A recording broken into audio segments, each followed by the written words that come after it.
Welcome back. You're watching Overdrive. It's time now for us to take your queries on Auto Selector. Bert joins us as always. Hi Bert, our first question comes into us from Anjani Kumar.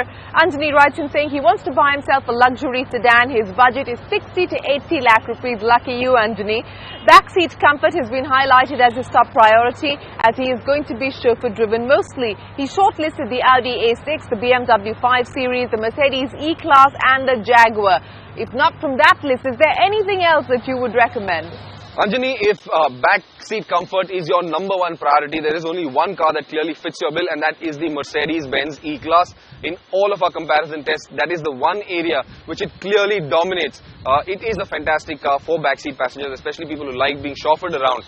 Lots of space in that rear cabin over there.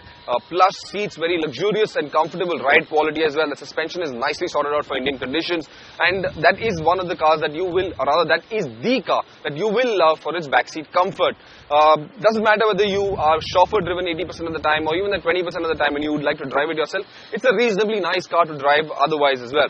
So yes, if backseat comfort is your priority, go in for the E-Class. You won't be disappointed with it.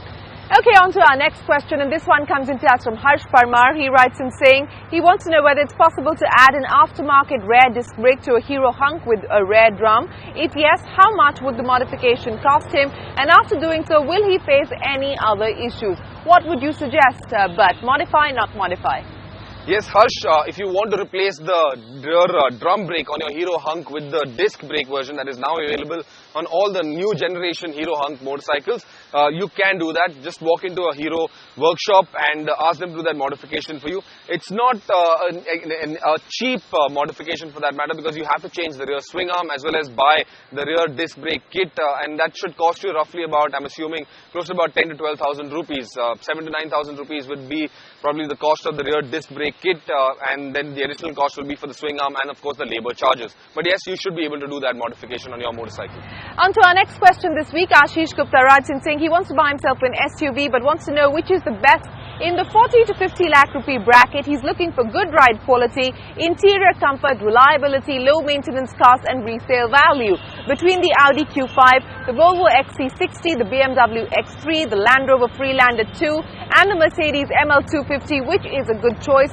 Also, are these SUVs worth the extra money? Other SUVs such as the Toyota Fortuner and the SsangYong Rexton. So what should he do, Bert? Ashish, the M-Class, the X5, the Q5, well, all of these are in the premium luxury SUV segment, and yes, you definitely get a lot more luxury features and comfort in them compared to the Fortuner or for that matter the Endeavour or even the Rexton.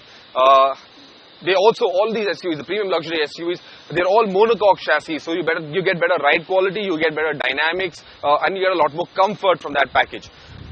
In this, the best choice for you to go in for at the moment is the ML250. It will fit within your budget. It's also a very comfortable, luxurious SUV to drive.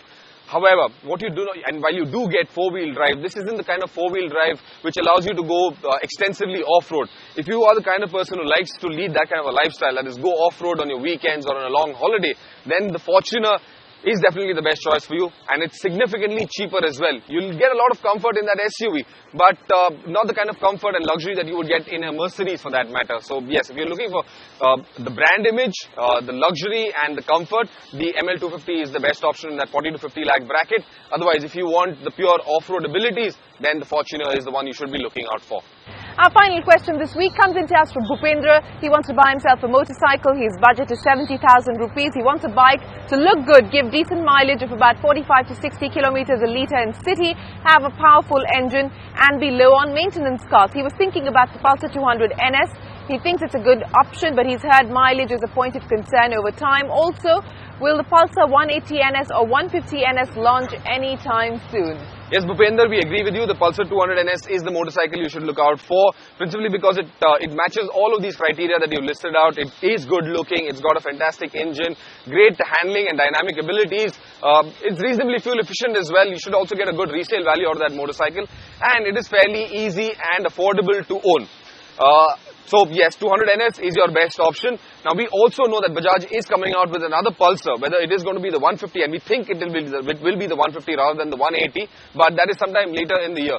Bajaj hasn't disclosed any details on that motorcycle as of yet. But if you're looking for performance, good mileage and good looks, the 200NS at the moment is your best choice.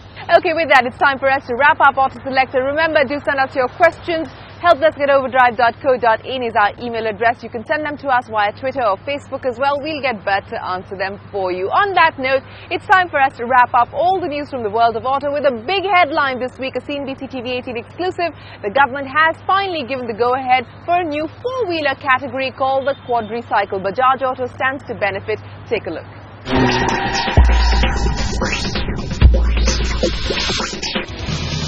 The long-standing debate over the safety and entrance of quadricycles into the Indian market has finally come to an end. Earlier this week, the government decided to introduce a new category of four-wheelers for public transport called the quadricycle. The four-wheeler will be used for commercial purpose, and it will be mandatory to use the quadricycle for intra-city movement within municipal limits only. The quadricycles will be permitted to be driven only by licensed drivers after due registration.